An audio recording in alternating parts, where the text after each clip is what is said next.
Hello and welcome to Innate Path and my kitchen where I'm recording today. Right, so I'm Saj Razvi, I'm the Director of Education here, and I was one of the clinical researchers in the MAP-sponsored MDMA trials. We thought we'd put this video together and talk to you about how you can become a psychedelic psychotherapist. We're essentially pioneering a very accessible form of psychedelic psychotherapy at the Innate Path clinics using medicines that are already legal and available to us today. Right? So you don't have to wait for MDMA or psilocybin to do wonderful, transformative psychedelic work as a therapist. There are other paths available to us that we've been testing and working within clinically for years now. Right? We're talking about working with ketamine and cannabis in therapy. So let me address cannabis first, because it's the medicine that we think we already know, and its true nature is surprisingly very different. We think of it as a recreational drug, or we look at it with skepticism in mental health because people can misuse it to avoid their life and their issues, or in the best case scenario, we might think of it as helpful at calming stress and anxiety symptoms. What you don't know about cannabis is that when combined with a psychotherapy that's designed to work with non-ordinary states of consciousness, cannabis becomes a completely different animal, right? So it becomes a very solid psychedelic experience. It moves from being a nice high to being a deeply excavating, therapeutically supportive, potent medicine that puts people in vivid contact with their body sensations and their emotions. And so here are a couple of quick stories about cannabis-assisted therapy and what we see in our clinics, right? So the first is that we recently completed a pilot study with combat veterans who use cannabis psychotherapy, right? And to be clear, these vets had a significant amount of adult war trauma as well as significant amounts of childhood trauma. And they would use large amounts of cannabis on a daily basis to calm and manage their PTSD symptoms. Right? So they were very familiar with it. Right? Now, when they administered cannabis during the actual session, the processing and the results were surprising to all of us. Right? So perhaps more so than any other medicine, any other drug that I've seen, cannabis changes its nature based on set and setting. And by that, I'm not just referring to the room or the environment. I mean the type of modality that's used is very important. Right? So we use a non-ordinary state body-based psychotherapy. The therapeutic relationship was very important. And then finally, the internal psychological structure of the client is very important. All these factors strongly influence how a psychedelic process moves through a person's system, right? And I know it's hard to believe that something so common and available as cannabis can do this. And one of our vets was very skeptical and said something like, I smoke weed and sit in a chair all the time, and I don't think this is going to be any different. And yet it was completely different, right? So here's another aspect about how cannabis shows up in therapy that I think you're going to find interesting. Right? I've participated in a couple of 100 hours of MDMA-assisted psychotherapy, and I would not be able to tell the difference between an MDMA session and a cannabis-assisted psychotherapy session. Right? So, and this is because the processing can look identical. Right? It frequently does look identical. Now, let me be clear. I'm not saying that the results are the same because we don't know that. We've not tested cannabis in the same way that MDMA has been rigorously tested, so we can't say that. And I'm not saying that they even feel the same or that there are not other significant differences. What I am saying is that the processing is nearly identical, and we see people making progress well beyond what we would see with standard psychotherapy. Right?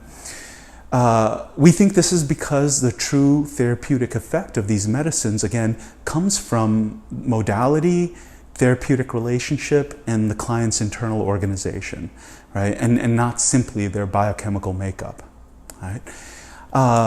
And now the last story I'll relate about cannabis therapy is that we ran a pilot program in Amsterdam with psilocybin mushroom truffles, right? So they're completely legal there and readily available, right? And people flew all the way from the US to Amsterdam for this treatment.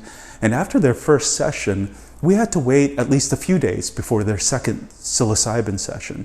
So we gave them the option of having cannabis psychotherapy in between.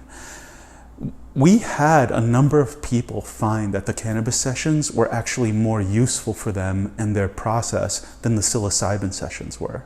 Right? So we had a number of people who actually chose to continue working with cannabis instead of going back to the mushrooms. So think about that for a second, right? So people who went through the expense and time to fly to Amsterdam for psilocybin therapy chose to work with cannabis, even though it's completely legal and easily available here. Right? So it's a testament to how powerful the cannabis work can be. And in particular, I think, excuse me, in particular, I think that this has to do with cannabis psychotherapy's ability to crack through dissociation in a way, again, that I've not seen with any other medicine, right? We have a pretty interesting blog post about how this works. So if you're interested, you can go to the Innate Path website. It's there under blog, and it's entitled "Why MDMA and Other Psychedelics May Not Work for You." Okay, so, and again, I know what I'm saying about cannabis is surprising to most, and that's why we put a short video clip from our combat veteran pilot study below, right? So watching that will answer a lot of questions and probably raise even more for you. And of course, the very exciting thing here is that cannabis is recreationally or medicinally available in 29 states and nationally in Canada, right? And its acceptance is growing. It's approved for use with PTSD, and in many cases, the client doesn't even need a doctor's approval for use. So with the right type of support, it is a powerful and easily accessible psychedelic medicine. Right? So let me say that again. Cannabis is a solid psychedelic medicine.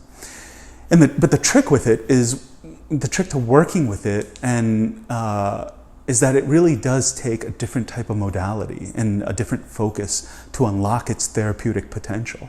The reason I think that we haven't seen it yet used as a psychotherapeutically useful medicine is because the forms of therapy that we have, like CBT, cognitive behavioral therapy, and talk therapy, are not able to make use of it.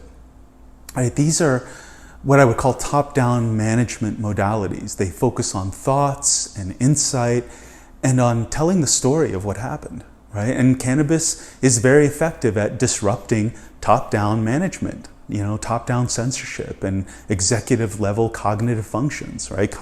If you're trying to gain insight and tell a story, cannabis really does interfere with that. However, if you are interested in your clients feeling more, right? If you are interested in their habitual defense mechanisms being disrupted, if you're interested in your client's body coming online to process their stress and trauma and them naturally feeling their way through anxiety, depression, and PTSD, well, cannabis is pretty excellent for that, okay? Now, the other psychedelic medicine our clients use in therapy is ketamine, right? And ketamine has two major responses. The first is that it creates a potent but temporary antidepressant response, which has been well researched. And the second is that it creates a very solid psychedelic altered state of consciousness. Right? So the second psychedelic response is pretty much not made use of at all in those ketamine infusion clinics that have popped up all around the country. They are really focusing on the biochemical antidepressant effect, which, by the way, is based on ketamine numbing the pain of depression by acting kind of like an opioid. It acts on the opioid receptors. And so, if you're interested in that information, take a look at our ketamine page on the Innate Path website if you want to learn more about it. It's pretty interesting research. And I'll say that in our clinics, we focus much more on the psychedelic effect. And the subconscious, the dissociated, hidden memories and parts of self that it gives us access to. Ketamine softens lifelong defense mechanisms, right? It can prime the brain for new learning. So, people are very set up for reparenting, and they would allow reparenting to happen, whereas in their normal state of mind, they wouldn't allow that at all. We find that very rigid patterns become much more malleable. Right? So it's a prescription medication. It's available in all 50 states, and we have a fully legal way for you to incorporate it into your practice. So yes, you can provide ketamine-assisted psychotherapy. Right? And this is all to say that we are being realistic when we say that psychedelic therapy is here. Right? It's here now, today. So let's talk about how we are rolling this out in the most responsible, clinically safe, ethical, and intelligent way that we can.